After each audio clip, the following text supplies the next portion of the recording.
सरायकी वसेब में अरसा दराज से एक रवायत चली आ रही है कि देसी महीने भादों के पहले हफ्ते में ख्वातीन की जानिब से टंकरी और चोरी की रस्म मनाई जाती है। टंकरी को बनाने का तरीका ये था कि बारीक गंदुम के आटे को गुड़ और चीनी के शीरे में गोंद कर छोटी छोटी गोल रोटियों की तरह बनाया जाता। फिर इसे कई घंटों तक धूप में खुश्क किया जाता। खुश्क होने के बाद गर्म घी या ऑयल में तेल लिया जाता। यूं टंकरी तैयार हो जाते।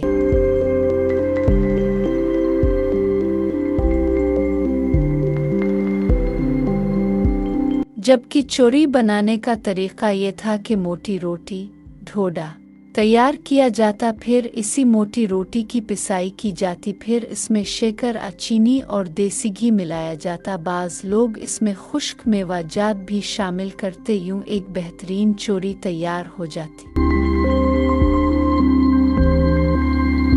टंकरी चोरी की रस्म अब देही इलाकों में कहीं कहीं मनाई जाती है, लेकिन ज़्यादातर ये रस्म ख़त्म हो चुकी है। पुराने वक्तों में ख़वातीन टंकरी चोरी तैयार करके अजीज़ व अकारिब को भेजती और रिश्तेदारों में जहाँ नाराज़गी चल रही होती थी उनके यहाँ खुसूसी तौर पर चोरी टंकरी भेजे जाते थे।